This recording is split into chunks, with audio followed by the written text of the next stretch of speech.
Hey, dude. You heard about the new G Guardian? What's a G Guardian? You mean an Accordion? Nah, dude, a G Guardian. What's up, card fighters? Ryan here, back at it again with another episode of Cardfighters Network, so stay tuned. Stand up! Vanguard!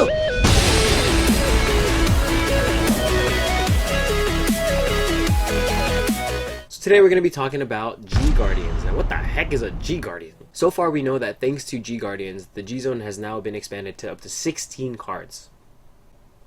So 16 cards is actually a lot, if you think about it, because then if you're already running 8 now, it's kind of hard to do that. You can run basically, say if you're a Royal Paladin player, you can run 4 Ultimate, 4 Saint Blow, 4 Clotinus, the new Fighters Collection Brave Dude, and then like 4 G Guardians. So you can be like super strong. I don't know. But there's also a lot of room for versatility. Personally, I think it takes out a lot of thinking for your G Zone, because now you're with 16 spots, you're able to just splash whatever you want in there. So G Guardians, basically, according to the Cardfight Wiki page, it's a new unit. It's a new G unit, so it does count as a face-up G card in your zone. The limit of the G zone will be increased from 8 to 16. Blah blah blah blah blah blah blah. Alright. These G units with the G Guardian ability have a green layout. Looks exactly like this light element over here. Has an original shield of 15k, and they are grade 4 cards, but they don't have any trouble drive because you're only guarding with them. And they don't have any power, instead they have a large G Guardian instead. This is cool, I guess. So, if you guys see already here, G Guardians allow you to call a face down G unit from your G zone on your Guardian circle during an opponent's attack.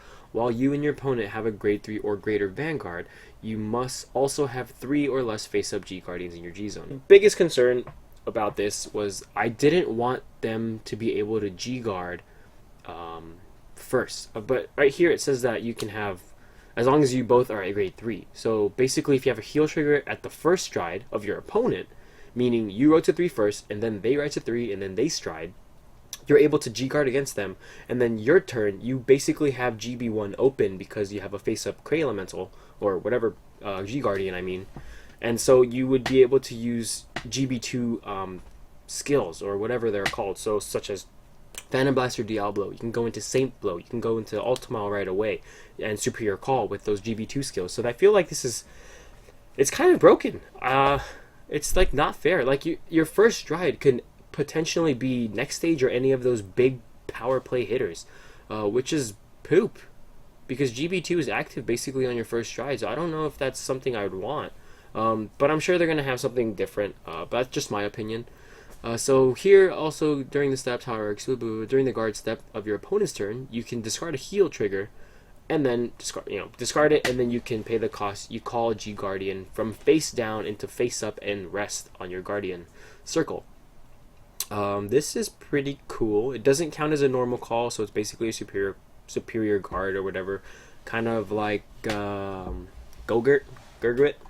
So far we only have 5. Actually, there's some other ones that got revealed. Basically, Fighters Collection 2016, the last 24 cards are all going to be G Guardians apparently. So it's pretty cool that they already been playing this for a while, since the pictures did come out about maybe a month ago. And it's only until the last week's episode or 2 weeks ago where they actually revealed what a G Guardian was. So that's pretty cool. I don't know. How do you guys feel about G Guardians? Do you think that it's going to be pretty crazy? I feel like Legion is definitely going to be the powerhouse now. Since not only the fact that the G Zone's being increased to 16 cards, but the fact that you can recycle heal triggers. So I feel like decks like Blue Flames, for example, are going to be really good. Especially if you are, recycling your heal triggers, then you'd be getting all your heals back. So I think the requirements for this, here it is. If you have 4 face-up G Guardians in your G Zone, you cannot use any G Guardian during the game. So I guess that's kind of balanced, meaning you can't run 16 G Guardians and have just... But I see no point, since you only play 4 heal triggers unless you're going to be planning to Legion multiple times. Oh, so going back to Legion, the Cross is definitely going to be a good deck.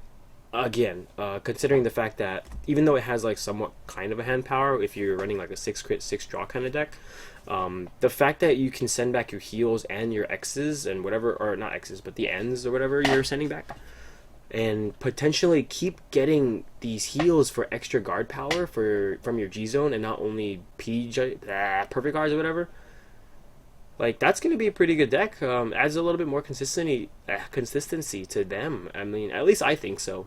I'm not really a Kagero player, but I know how the deck really runs. I don't know. This is like pretty different. G Guardians are going to be awesome, I think. So I'm pretty excited for them. Kind of bummed that it is going to be increased to 16 cards. That makes a lot of cards more viable, making the prices of cards pretty much going to go up.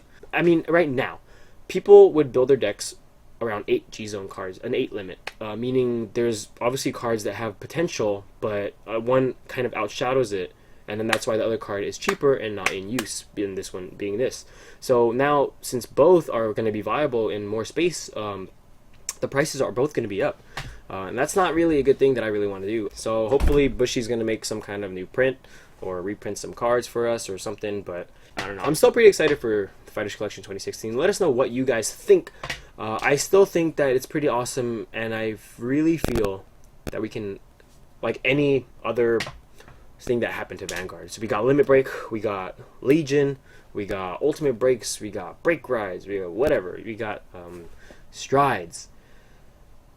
We're gonna find our way around it. We're gonna be able to play the game and adapt. That's pretty much the biggest thing. Anyways, guys, that was today for the episode of G Guardians. Let us know what you guys think. Are you guys excited for the new collection coming out? I think we're gonna get this May 20th, so stay tuned for that. It's gonna be pretty awesome. So leave a comment down below if you guys are planning on buying this set, if you know what G Guardians are gonna be worth, or if it's gonna be poop. And like the video, guys, if you haven't already, and subscribe for more content. Vanguard Central out.